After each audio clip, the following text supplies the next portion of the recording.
Hey guys, here goes. This is how I make my colored clay.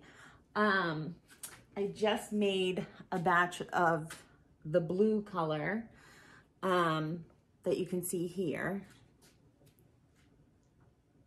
So what I do is I take my scrap bucket, which is full of slip and scrap. It's basically chunky slip. And then I weighed out 4 pounds of it on my scale here. And then I have, this is just how I do my measurements. You know, you can play with it. So I go 1/4 cup of the stain at a time to see how the color, I eyeball it. Some people like to be really precise. I don't. I just want to create and, but if you're a math whiz and you want to calculate it down to the T, you certainly can. But I like to see how, you know, 1 scoop of the 1/4 cup looks after mixing it. You can get different variations of the color, more lighter, you know, pastel-y versus like a darker color. So I'm gonna do violet right now. So I'm just gonna, I've measured out my slip in my buckets here. So you will need a bunch of buckets.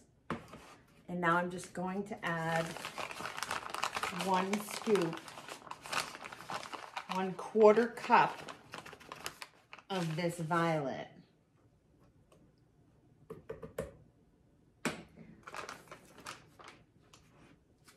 Okay, and then I'm gonna take my mixer, my drill tool that my husband hooked me up with, and I'm just going to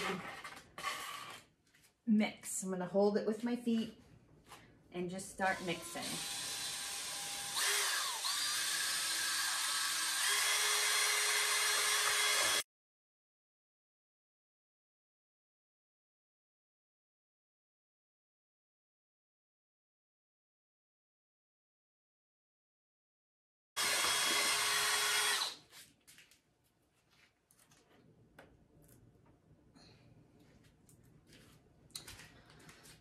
I don't know if you can see this with the light, but it's a little pastel-y for me.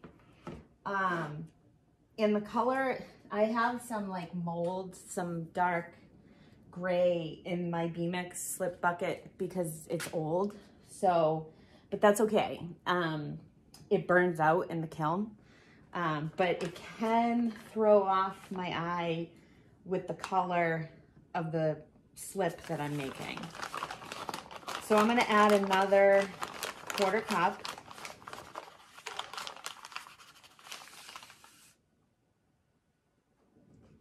And see what happens with that. Let's go. Ready?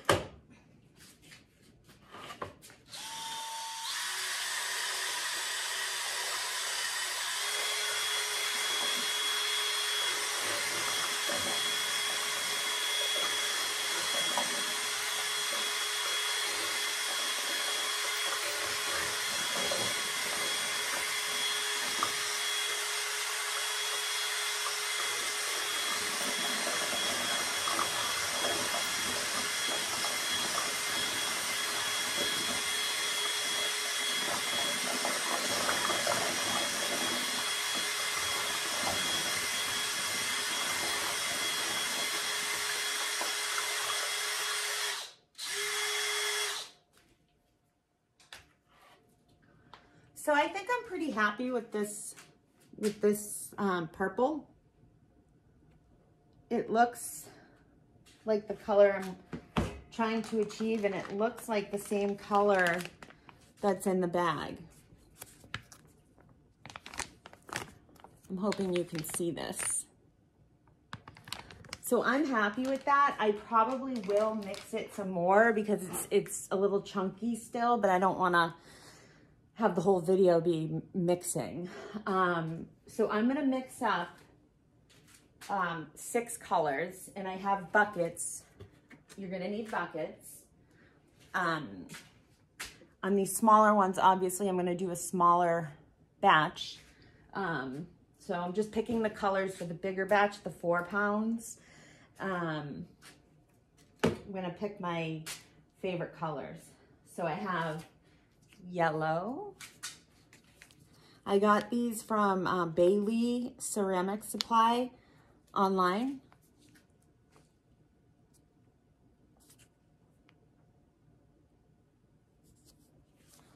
So it's just yellow mason stain. I've got Victoria green. I've got tangerine, which is a nice orange. And then I have this crimson. It's supposed to be like a red. I'm not really sure about it.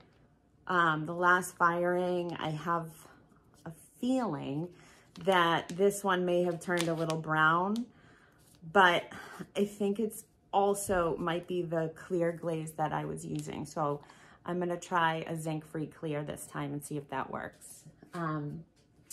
Anyway, so I'm gonna mix all these up and then I'll be back to show you what I do with these to dry them out and then wedge them up and then they're ready. Okay, be right back. Okay, I've got them all mixed up. Got the green, blue, violet, orange, red, and yellow. They will be more vibrant when fired. So I'm gonna go bring these over to the plasterboard and lay them out and then show you how they lay out on the plasterboard to dry out. We're back. We just put it on the plasterboard here. So I basically took each slip bucket, colored slip basically, and used this stick to scrape it out. And then once it plopped on here, use this to just smooth it out. If you go thinner on a plasterboard, it'll dry quicker. I'm leaving these a little bit thick because it might almost be bedtime shortly because I go to bed so friggin' early. And I'm afraid they're gonna dry out overnight. So. How long does it take them to dry like this? It really depends on the temperature too. Like it's. These will be ready tomorrow, you think? I'd say within 24 hours, yeah. This is a pretty thick plasterboard too. Yeah, so real quick, the plasterboard was made by the lovely man holding the camera. Mm-hmm. So how did you make it like really quick? I just make a box and then pour some plaster in it. It's pretty simple. Plaster's, it's absorbent, so I mean it's really easy. You mix it like concrete and just pour it in and it hardens up. Yeah, this one is massive because... Yeah, I don't know why. Well, we were pouring buckets on there, so I wanted a huge mass of plaster to suck a lot of that moisture out. But for this job, it'll do it really quick. Yeah, so you can make it like smaller too, but... What are we dumping, 5-gallon buckets on this? Yeah, 5-gallon buckets. So I like this too because it's a good way to use your reclaimed clay. Like, it's a really good... This is all recycled clay? All recycled clay from my scrap bucket.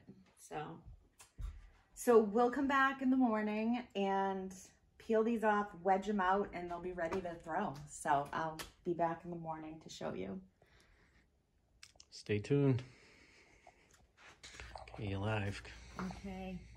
All right. Way past my bedtime. This dried so much faster than I thought because it's dry in our basement. So it only took like 2 to 3 hours to really dry out, and this is the last ball I'm wedging right on the plasterboard. And then I'll show you all the clay that is now done.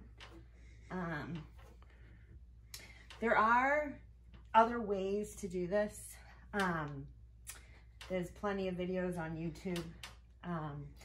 I chose this way because I feel like the colors come out richer, you know, but you can play with it and be creative.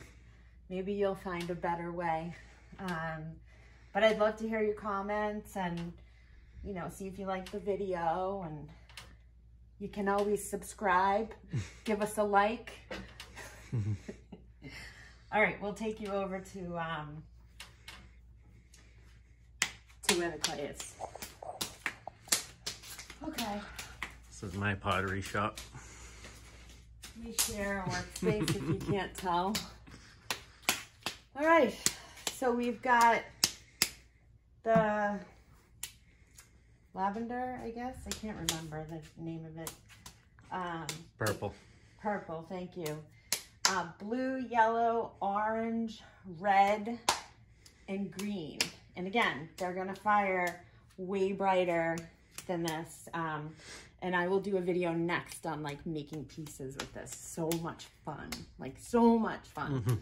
So we'll see you next time. Good night. Bye.